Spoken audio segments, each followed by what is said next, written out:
Hello. तो यहाँ पे देखिएगा गाइस, बैंक निफ्टी का चार्ट है। ठीक है, अभी बैंक निफ्टी के चार्ट में यहाँ पे एक ट्रैप वाला मोमेंटम जनरेट हुआ था। ठीक है, अब ट्रैप मोमेंटम सीई में भी जनरेट हुआ, उसके साथ ये ट्रैप मोमेंटम पीई में भी जनरेट हुआ। अब ये ट्रैप मोमेंटम जब सीई में जनरेट हो रहा है तो ये पीई में जनरेट कैसे हो रहा है, इसके पीछे का लॉजिक एंड इसके पीछे का रीज़न, अब ये दोनों चीज़ों के बारे में हम बात करने वाले हैं। एंड एग्जैक्टली ये ट्रैपिंग हुआ तो हुआ कैसे, वो भी मैं आपको आज की इस वीडियो में समझाने वाला हूँ। ठीक है, अभी अगर लाइव मार्केट के अपडेट्स आपको चाहिए तो आप क्या कर सकते हो, हमारा जो फ्री वाला टेलीग्राम चैनल है इसके अंदर आकर के ज्वाइनिंग कर सकते हो। ये टोटली फ्री है एंड इसका लिंक आपको वीडियो के डिस्क्रिप्शन में मिल जाएगा। ओके, अब यहाँ पे समझने वाली बात क्या है, कैसी है मार्केट ट्रैपिंग, कैसे हुआ है वो हम समझते हैं। सबसे पहली बात आप यहाँ पे देखिएगा, यहाँ पे मैंने अपडेट कर दिया था कि सीई ट्रैप भी होगा एंड पीई ट्रैप भी होगा। अब CE trap and PE trap के लिए मैंने यहाँ पे कुछ लेवल्स आपको मार्क करके दिए थे, वो लेवल्स कौन से हैं वो एक बार हम चेक कर लेते हैं। यहाँ पे मैंने आपके लिए कुछ लेवल्स मार्क करके दिए थे एंड उसके साथ में आपको यहाँ पे ट्रैप वाला जो जोन है वो भी आइडेंटिफाई करके दिया था। अब ये जोन कैसे है, तो यहाँ पे अगर आप देख सकते हो तो ये क्या है, हमारा फ्री वाला टेलीग्राम चैनल। ठीक है, जिसके अंदर आप ज्वाइन अगर नहीं किया तो कर सकते हो। यहाँ पे एग्जैक्टली यही वो लेवल्स है जहाँ पे मैंने आपको बताया था, लगभग ये लेवल्स हमने मार्क करके बताए थे आपको कि यहाँ पे एक पी ए ट्रैप रहेगा एंड यहाँ पे इन लेवल्स के पास में एक सी ए ट्रैप रहेगा। अब जब C E trap and P E trap हुआ मार्केट्स के अंदर तो मार्केट्स यहाँ से ऊपर जा रहा था। ठीक है, एकदम लाइव मार्केट्स के अंदर हमने यहाँ पे अपडेट किया था। अब ये लाइव मार्केट का जो अपडेट हमने यहाँ पे दिया था उसके बाद सी ई का ट्रैप हुआ, पी का भी ट्रैप हुआ। अब हुआ तो हुआ कैसे, चलिए थोड़ा डिटेल में इसे और समझने की कोशिश करते हैं। ठीक है, तब तक आप हमारा फ्री टेलीग्राम चैनल जिसका लिंक वीडियो के डिस्क्रिप्शन में है उससे ज्वाइन कर सकते हो। अब यहाँ पे ध्यान से देखना, हमारा मार्केट जब यहाँ पे डाउनफॉल कर रहा था, ठीक है, अब यहाँ पे अगर आप इस लेवल्स को ध्यान से देखोगे तो ये जो हमारी कैंडल्स नजर आ रही है हमारी यहाँ पे, कौन सी कैंडल से, ये हैमर कैंडल से। ठीक है, अब हैमर कैंडल के बाद में चांसेस क्या होता है कि जब भी हैमर कैंडल बनती है लोग पोजीशन कौन से बनाते हैं, सी का। ठीक है, अब इसमें कोई गलत बात नहीं है कि लोग सी का पोजीशन बनाएंगे एंड वो बनाते भी है। अब यहाँ पे सी का पोजीशन बनने का सिंपल सा रीज़न है क्योंकि ये सेम कैंडल्स यहाँ पे भी लगभग फॉर्म हो चुकी है। ठीक है, लगभग सेम टू सेम कैंडल से यहाँ पे मार्केट ऊपर तो गया है लेकिन अगले ही कैंडल में नीचे भी आया है। अब ये सेम चीज़ यहाँ पे हुई है लेकिन मार्केट यहाँ से ऊपर ना जाते हुए मार्केट ने क्या किया, सडन डाउनफॉल कर दिया। लेकिन उतने टाइम के अंदर अंदर यहाँ पे सीई का पोजीशन जनरेट हो गया। ओके, सिंपल सी बात। तो यहाँ पे जब मार्केट नीचे आ रहा है तो क्या हो रहा है, मार्केट के अंदर जिसने भी सी का पोजीशन बनाया है इस जगह पे उसका सी में लॉस होना शुरू हो गया। अब जब मार्केट यहाँ पे, आप देखिए ये वाली कैंडल सब ध्यान से देखिए, ये वाली जो कैंडल्स है हमारी, यहाँ पे एक रिवर्स हैमर बना।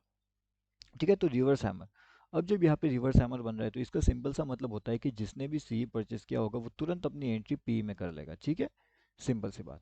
अब जब वो सब लोग पी में एंट्री करेंगे तो मार्केट्स को ये पता चल जाता है कि सब पी में एंट्री कर चुके हैं, तो उसने क्या किया, पी से निकल के सी में चले गया। अब जिसका सीई में यहाँ पे ऑलरेडी लॉस हो चुका है उसने यहाँ पे पी में एंट्री कर लिया एंड उसका सी में भी लॉस गया, उसका पी में भी लॉस गया। अब आपको कितना ज़्यादा चांसेस लगता है कि वो बंदा यहाँ पे सीई में वापस री एंट्री करेगा, चांसेस बहुत ज़्यादा कम है कि वो वापस एक बार सीई में एंट्री करेगा, लेकिन थोड़ा कंफर्मेशन के लिए वेट करेगा। अब एक बार तो उसका खैर स्टॉप लॉस यहाँ पे ऑलरेडी हिट हो चुका है तो कंफर्मेशन के साथ वो वेट करेगा, तुरंत एंट्री नहीं करेगा। यहाँ पे अच्छा खासा बुलिश कैंडल बन रहा है, यहाँ पे आगे ना हैमर कैंडल बन रहा है, तो इस हैमर कैंडल को देख करके वो क्या करेगा, जनरली यहाँ पे वो री एंट्री कर लेगा सी में। तो मार्केट ऊपर जाएगा, ऊपर जाएगा।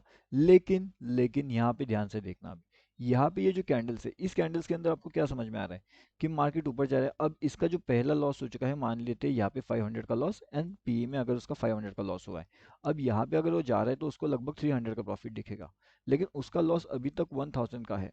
ठीक है, तो अभी उसका लॉस कम होकर के 700 रुपीज़ का आया है, लेकिन वो 700 रुपीज़ में एग्जिट नहीं कर सकता। ठीक है, अब वो एग्जिट कर तो सकता है लेकिन वो करेगा नहीं। अब इसका सिंपल सा लॉजिक है क्योंकि उसने 1000 का लॉस देख लिया है तो उसके सामने 700 का जो उससे कम वाला लॉस है वो देख नहीं पाएगा एंड वो अपनी पोजीशन को होल्ड रखेगा। ठीक है, अब उसके बाद पोजीशन तुरंत नीचे आ जाएगी तो जो उसका 1000 का लॉस हो जाएगा वो रहेगा 1300 का। ठीक है, मतलब यहाँ पे आते आते पोजीशन का लॉसेस 1300 एंड यहाँ पे जब पोजीशन वापस ऊपर जा रही है तो ये लॉस कम होकर के कितना हो जाएगा, ये लॉस हो जाएगा उसका वापस 1100 के आसपास। ओके, क्योंकि यहाँ पे पोजीशन ऊपर गई है। लेकिन यहाँ पे वेट करेगा, मतलब यहाँ पे जो उसका प्रॉफिट एंड लॉसेस चलेगा वो लगभग 1100 के आसपास एंड 1150 के आसपास उसको लॉसेस दिखाई देगा यहाँ पे। अब वो एग्जिट नहीं करेगा क्योंकि उसको पता है कि यहाँ से मार्केट ऊपर जा सकता है। जितने बार उसने मार्केट्स में जो एंट्री किया उसके बाद मार्केट वहाँ से ऊपर जाएगा, लेकिन मार्केट ने क्या किया, मार्केट यहाँ पे ऊपर ना जाते हुए मार्केट सडनली नीचे आ गया। अब जिसका यहाँ पे लॉस होना था, जिसका यहाँ पे लॉस होना था, जिसका यहाँ पे भी थोड़ा बहुत प्रॉफिट में है, वो एग्जिट कर सकता था, लेकिन उसने यहाँ पे एग्जिट नहीं किया। ठीक है, इस बात को ध्यान से समझना। वो यहाँ पे एग्जिट अभी तक अपनी पोजीशन नहीं कर रहा है, यहाँ पे वो पोजीशन के अंदर बना बैठा है एंड यहाँ से जब मार्केट तुरंत सडन रिवर्सल लेगा तो उसका लॉसेस कब यहाँ पे 3500 के आसपास पहुंच जाएगा वो खुद भी सोच नहीं पाएगा, इतना ज़्यादा तेज़ी से वो नीचे जाने लगेगा लॉसेस में। एंड उसके बाद में 3800 पे कहीं ना कहीं वो पोजीशन एग्जिट करने जाएगा 3500 पे, लेकिन 3800 के आसपास वो एग्जिट हो जाएगी। अब जो लॉस यहाँ पे लिख रहा था उसको लगभग ये दो पोजीशंस के अंदर 1000 का, वो लॉस कहीं ना कहीं उसका कन्वर्ट हो गया 3800 रुपीज़ का। अब ये 3800 रुपीज़ का उसका लॉसेस कन्वर्ट हुआ तो हुआ कैसे, वो था बिकॉज ऑफ फियर।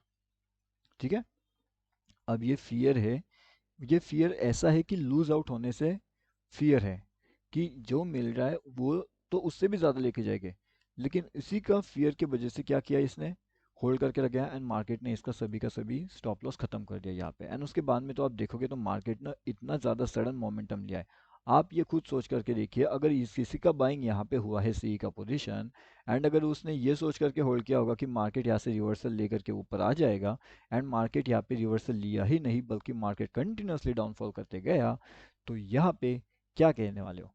तो यहाँ से लेकर के डाउनफॉल की अगर हम बात करें तो कितना हुआ है देखिए एक बार, 420 418 पॉइंट के आसपास का लॉसेस के अंदर। अब वो कभी भी आप देखिएगा, आप प्रॉफिट में यहाँ पे जल्दी एग्जिट करते हो लेकिन लॉसेस में आप जल्दी एग्जिट नहीं करते। ये एक सिंपल सी क्या बोलते हैं, एक टेंडेंसी हो जाती है, पता नहीं क्यों, लेकिन जनरली टेंडेंसी होती है कि आप जल्दी से एग्जिट वहाँ पे नहीं कर पाते। अब यहाँ पे भी अगर आप देखोगे तो लाइव मार्केट के मैं आपको समझाने की कोशिश करता हूँ। यहाँ पे देखिएगा कैंडल्स कौन सी बन रही है, यहाँ पे निगेटिव कैंडल के बाद सडनली एक अपर साइड कैंडल। अब ये क्यों, कन्फ्यूजन क्यों है मार्केट्स के अंदर। देखिए नया साल है, मार्केट को थोड़ा सा एडजस्ट होने में टाइम लगेगा। अब जब तक मार्केट एडजस्ट होने में टाइम लगेगा तब तक आपको क्या करना है, आपको आराम से बैठना है, आराम से यहाँ पे वेट करना है। ठीक है, आराम से बैठिए, आराम से वेट करिए, लॉजिक आइडेंटिफाई करिए अपने ट्रेड का एंड लॉजिकल लेवल आइडेंटिफाई करिए। ठीक है, लॉजिकल लेवल आइडेंटिफाई करिए अपने लेवल्स का। जब आप लॉजिकल लॉजिकल लेवल का ट्रेड आइडेंटिफाई करोगे या फिर आप लॉजिक आइडेंटिफाई करोगे अपने लेवल का, तो जाकर के आप यहाँ पे प्रॉपरली कुछ कर सकते हो। जिसने ट्रेड नहीं किया उसने भी पैसा बचा लिया, मतलब कहीं ना कहीं वो एक ट्रेडर के इसमें बनने के लिए रेडी हो रहा है अब यहाँ पे। ठीक है, अब लाइव मार्केट का जो भी इंपॉर्टेंट अपडेट रहेगा हमारे फ्री टेलीग्राम में मिल जाएगा, तो यहाँ पे आकर के आप जरूर से ज्वाइन कर सकते हो।